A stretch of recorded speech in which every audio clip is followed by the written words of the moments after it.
예, 오늘 말씀은 시편 6편입니다. 시편 6편 징계의 자비를 요청하는 기도라는 제목입니다.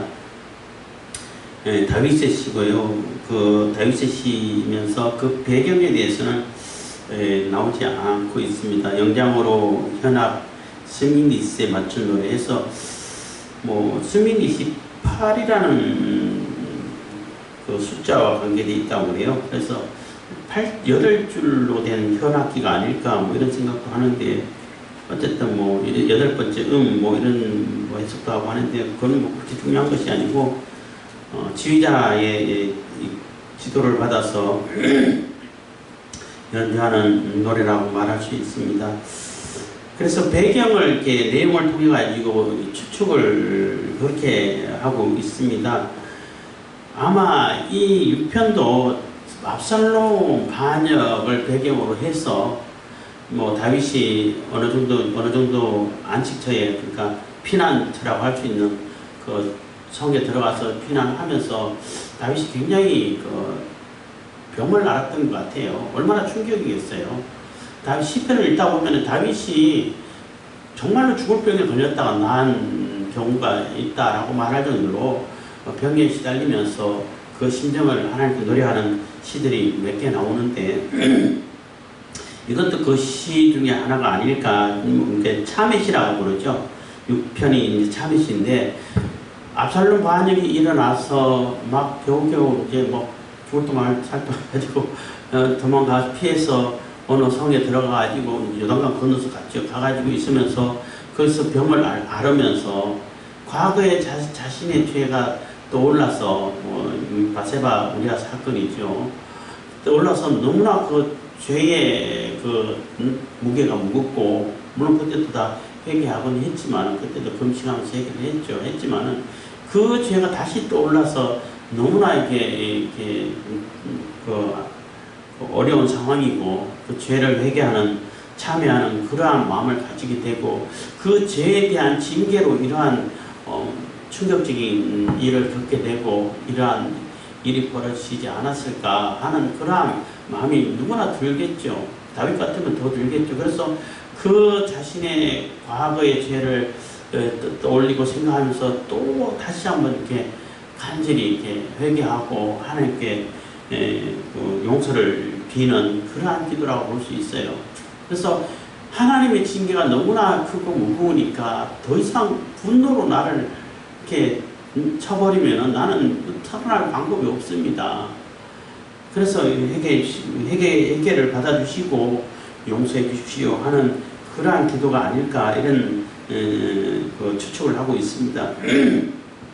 물론 6편이 나단이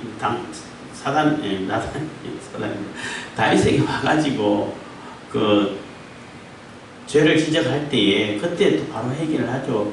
그때 지은 시라고 또 부를 수도 있는데, 뒷부분에 대적들이 나오고, 대적들의 원망 소리를 이렇게 물리치는 소리가 나오고, 원수들이 부끄러움 당하고 무릎하고 하는 그러한 상황을 볼 때는 아마 이렇게 4편, 5편, 3편, 4편, 5편 압살롬 반역이 배경으로 이렇게 추측을 하는 것처럼 6편도 이게 도망가가지고 있으면서 병을 얻어가지고 그 마음의 병도 심하고 실질적으로 육신의 병도 있었을 거고, 굉장히 충격으로 인해가지고 굉장히 병을 앓았던 것 같은데, 그 가운데서 자신의 과거의 죄를 생각하면서 회개하면서 참회하면서 이렇게 진 시일 것 같다라고 이렇게 추측을 하는 것입니다.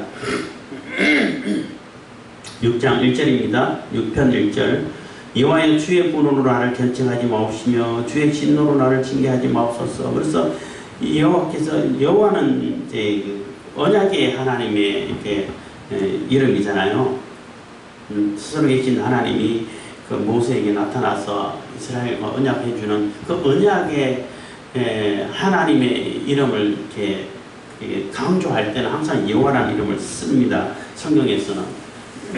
창세기부터 마찬가지겠지만은, 그래서 이 언약의 하나님께 주님께서 지금 그 분노를, 그 과거에 지은 그 죄를 걸쳐내서 물론 그때도 회개했지만 그 죄가 너무나 컸기 때문에 그 분노가 아직도 싸그러지지 않고 그 진노가 아직도 쏟아지고 있으면은 나로서 감당할 수가 없습니다. 그거 좀 이제는 좀 이렇게 멈춰 주십시오 하고 이렇게 호소를 하는 거죠.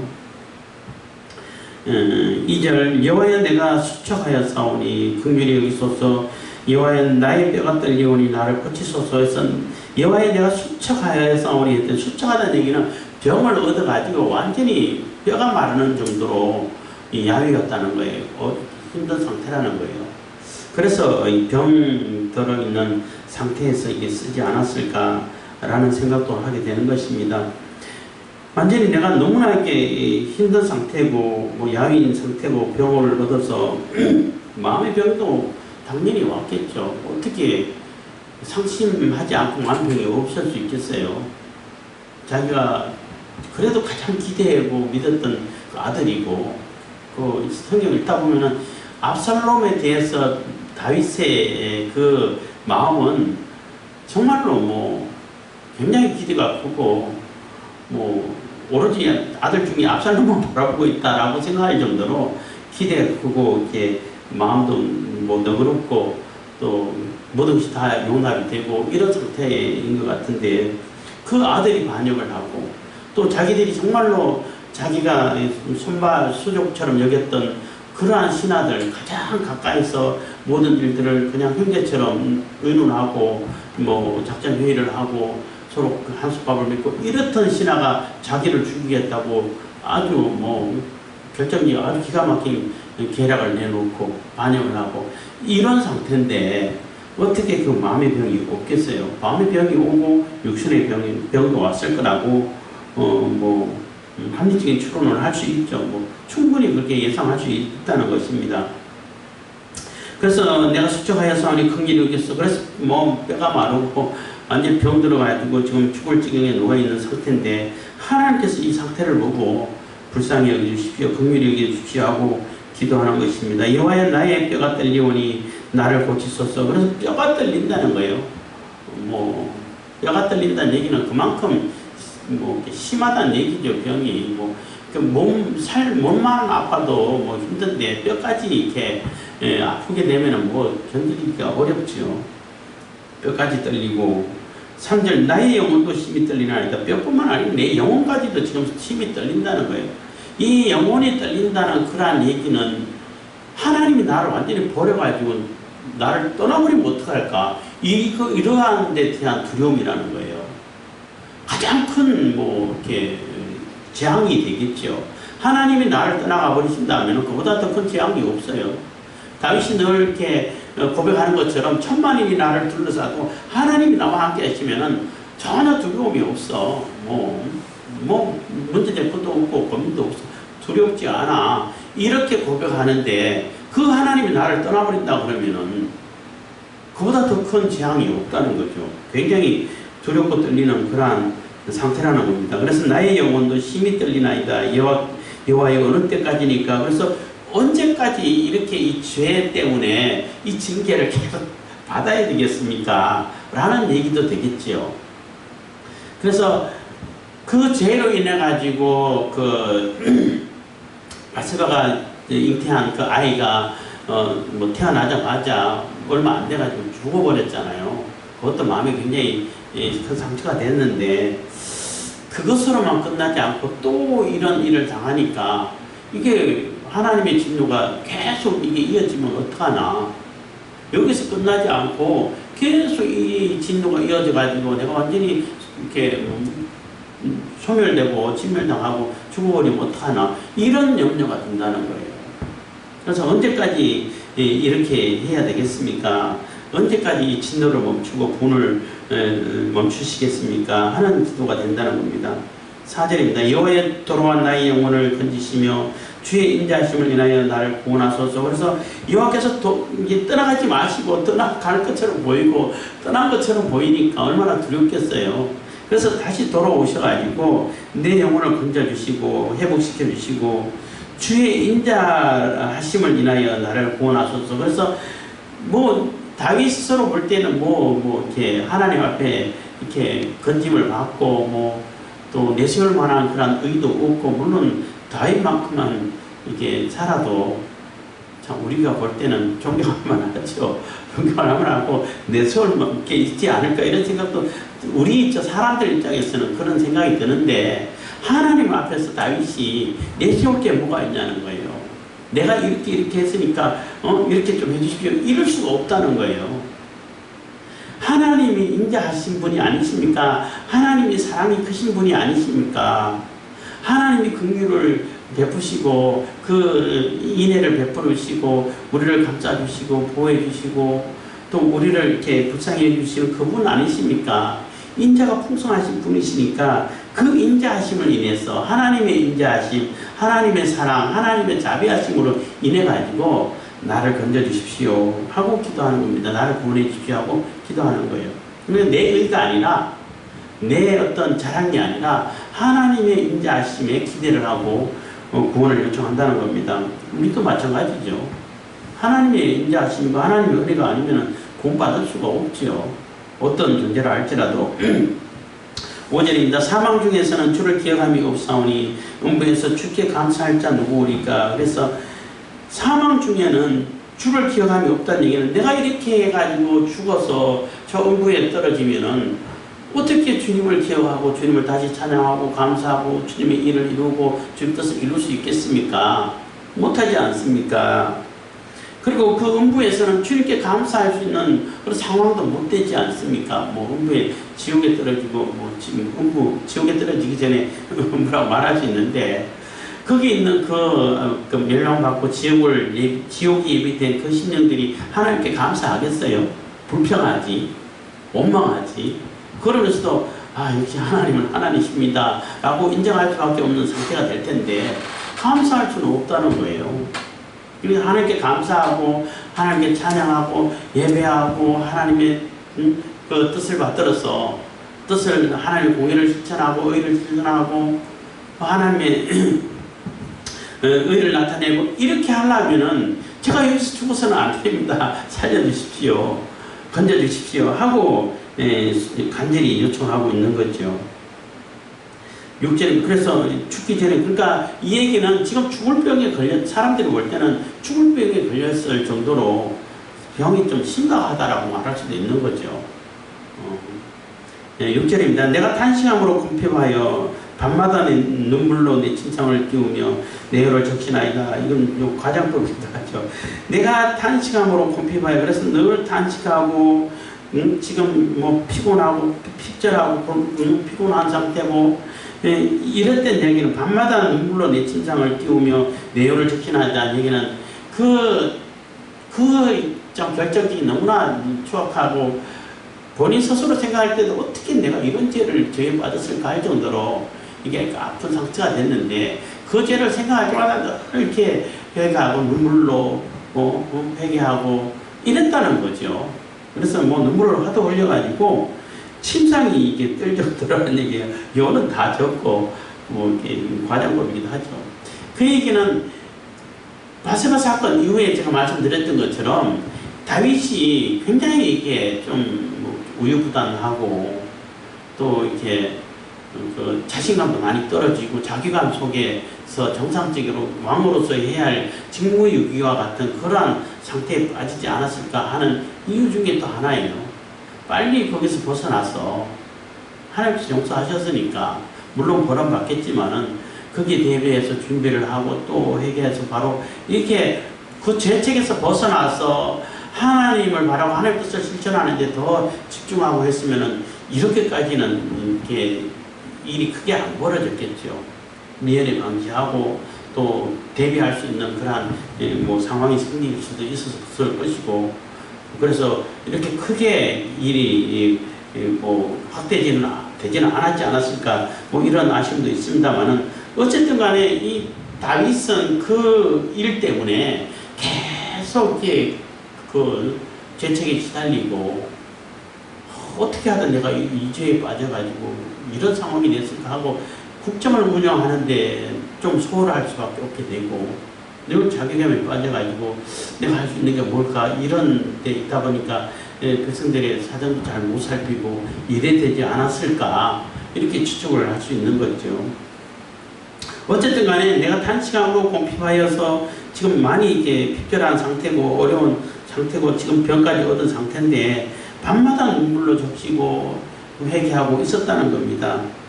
그렇기 때문에 더 이상 분노하지 마시고 징계로 이렇게 진노로 나를 이렇게 징계하지 말아 주십시오 하고 이렇게 기도하고 있었다는 거죠.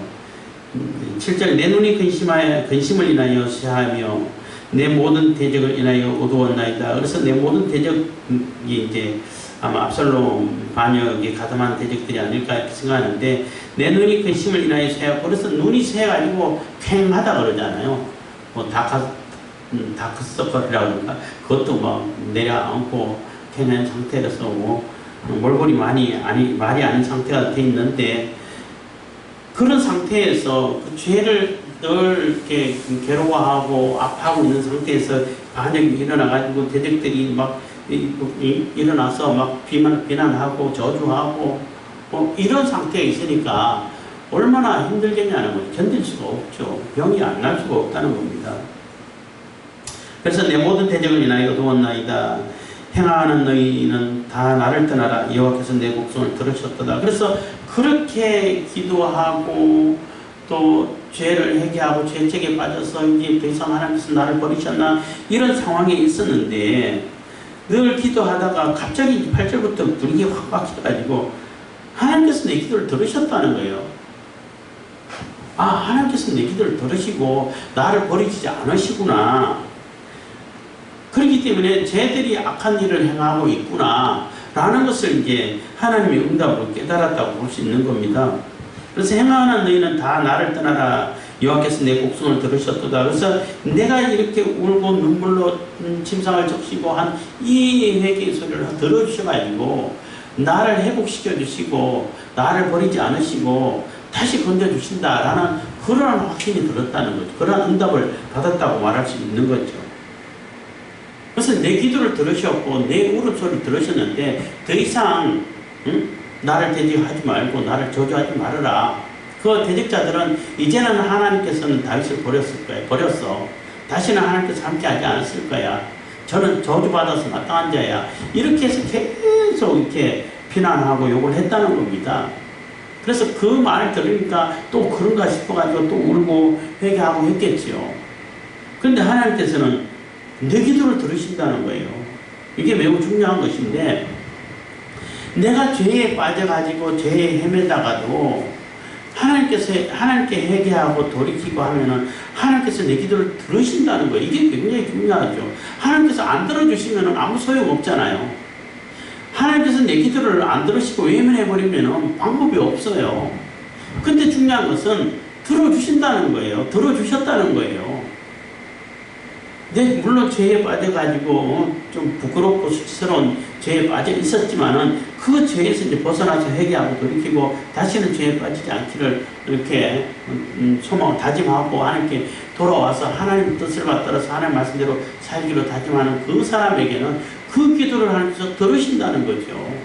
하나님께서 들어주시는데 그래서 아무리 사탄의 사주를 받고 또 사탄의 그 지배를 받는 사람들이 다윗에게 와가지고 참소하고 뭐 욕하고 저주하고 이런다 할지라도 누구가 아무 소용없어. 하나님께서 내 기도를 들으시는데 너희들이 그러한 저주를 한다고 해도 내 그렇게 저주받을 자가 아니야. 하나님께서 내 기도를 들으셨는데 내 울음소리 내 울음을 들으시고 내 목숨을 들으시고 하나님께서 응답하시는데 하나님의 응답이 있는데 아무리 그 사람들이 저주한다 하는데 무슨 소용이 있냐는 거예요. 아무 너희들 그런 저주는 소용이 없으니까 다 떠나가라는 얘기예요. 다 떠나가고 하나님께서 들으시고 하나님께서 응답하시는 그 응답이 내게 있다는 것입니다. 9절 여호와께서 내 간구를 들으셨으며 여호와께서 내 기도를 받으시리로다. 그래서 하나님께서 내 간절한 기도를 들으셨고 내 기도를 받아주셔가지고 응답을 하셨다는 거예요. 하신다는 거예요. 하셨고 하신다는 거죠. 그러니까 더 이상 내가 이 슬픔에 빠져서 막 이렇게 언제 하나님 두려움에 떨면서 하나님께서 나를 떠나셨나 보다 이렇게 막 불안해할 필요가 없다는 거예요. 대적자들이 막 대적을 해오고 막 저주하고 이제는 하나님께서 버리셨다 이렇게 얘기해도 너희들이 그게 말이 틀린 거야. 너희들 거짓말이야. 하나님께서 나를 안 버리셨어. 내게 응답하시잖아. 하나님께서 들어주시잖아. 하나님께서 내게 은혜를 베푸시고 자비를 베푸시고 인자를 베풀어 주시잖아. 그러면 하나님께서 나와 함께 하신다는데 너희들 그런 얘기해봐야 소용없어. 이런 얘기가 되는 거죠.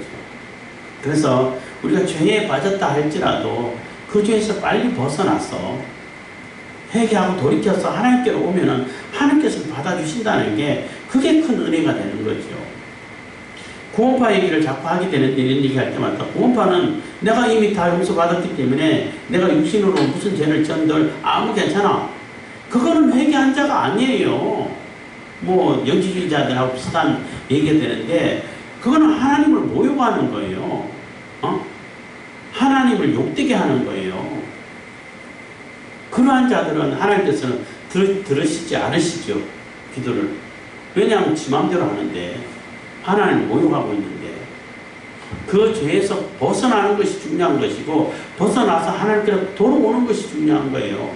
그래서 하나님 뜻을 받들어서 하나님의 의를 따라서 살아가고 실행해 가는 것이 그게 믿음인 거예요. 그게 중요한 거예요. 그럴 때 하나님께서 들으시고 또 응답하신다는 것입니다. 10절 내 모든 원수가 부끄러움을 당하고 심히 떨며 호련히 부끄러워 물러가리로다. 그래서 이제는 하나님께서 내 기도를 들어주셨기 때문에 내게 응답하시고 내 기도를 들어주시고 내 기도를 받아주셨기 때문에 내가 뜰 것이 아니라 이제는 그 원수들이 이제 떨게 될 거라는 얘기예요. 원수들이 이제 막 두려움에 빠져서 떨 수밖에 없고 수치를 당하고 부끄러움을 당하고 떠나가게 되는 멀리 이제 이렇게 심판을 당해서 사라져가는 그러한 상태가 될 거라는 거죠. 그래서 이 다윗은 하나님의 응답하심을 이렇게 경험하고 그렇게 간절히 기도해서 그 기도를 들으신다는 확신을 가지고 이제 그 원수가 오히려 하나님의 심판으로 인해 가지고 두려워서 하나님의 두려움을 하나님의 심판으로 인해서 부끄러움을 당하고 두려워서 떨어서 이게 다 이렇게 물리치고 다 소멸당해가는 심판당해가는 그러한 상황을 확신을 가졌다고 말할 수 있는 것입니다. 그래서 그 원수들은 뭐 기세등등해가지고 다 삼킬 것처럼 이렇게 했지만은 오히려 부끄러움을 당하고 떠나가고 실질적으로 그 아히도벨은 뭐 계략을 폈다가 안 되니까 자기는 자살해버리고 또 뭐 압살롬은 또 그렇게 기세등등하고 왔다가 또 이렇게 머리카락이 그렇게 자랑스러웠던 머리카락 때문에 그 머리카락이 가지에 걸려서 결국 죽게 되고 뭐 이석우화도 그런 얘기가 있잖아요. 그 사슴이 자기 뿔을 보고 이 뿔 너무나 아름답고 이 뿔이 뭐 어디 내놔도 아름답고 좋다 자기 영광처럼 뿔이 영광을 상징하기도 해요. 그래서 이 뿔 때문에 내가 살아 할 정도로 자랑을 했는데 그러다가 자기 다리를 보니까 삐쩍 마르고 길쭉한 그 다리를 보니까 너무나 못생겼어. 이놈의 다리 너무 못생겨가지고 이놈 다리 때문에 내가 창피해서 못 살아. 이런 마음을 가지다가 사자가 따라와가지고 쫓아오는데 막 길을 쓰고 달려가지고 사자를 벗어날 쯤 됐는데 그 뿔에 수풀에 걸려있는 바람에 그 사자에게 잡혀먹었다는 그런 이석우화가 있어요. 자기가 영광스럽게 생각하는 그 뿔은 자기를 죽게 만드는 것이 되고 자기가 그렇게 못생겼다고 구박하던 다리는 자기를 살렸는데 뭐 이런 교훈을 주는 이석우화죠. 압살롬이 그런 꼴이 된 거예요, 사실은. 그래서 실질적으로 역사적으로 그 하나님의 심판이 임하고 다윗에게서는 구원이 임하고 반역자들은 심판이 임하고 하는 그런 일이 실제적으로 일어나고 다시 회복되는 그런 모습을 보는데 어쨌든 우리가 뭐 사람이기 때문에 죄에 물들었던 몸이기 때문에 자꾸 그 습성이 남아있어가지고 빠질 수는 있어요. 죄에 빠질 수는 있어요. 그렇다고 해가지고 적극적으로 죄를 지어가고 그 습성을 고칠 생각도 안 하고 계속 나는 어쩔 수 없으니 그냥 이거는 상관없어 하고 짓고 그러면은 그냥 죄에 물들어 사는 사람밖에 안 되는 거예요. 내가 실수로 빠졌다 할지라도 그것을 통회하고 그것을 안타까워하고 하나님께 도움을 구하고 요청 구해서 그 죄에서 벗어나는 것이 중요한 거예요. 벗어나서 하나님 앞으로 돌아오는 것이 중요하다는 거예요. 그럴 때 하나님께서는 들어주시고 응답해 주시고 또 새롭게 다시 맞아주셔가지고 새롭게 우리가 하나님 앞에 쓰임받을 수 있는 그러한 준비가 된다는 거예요. 그럴 때 의미가 있는 것이고 또 영원히 우리가 하나님을 찬양할 수 있는 그러한 하나님의 백성이 다 된다는 것입니다. 기도하겠습니다. 사랑해 주님 감사합니다. 이 시간에도 은혜와 복을 베푸시니 감사드립니다. 주님께서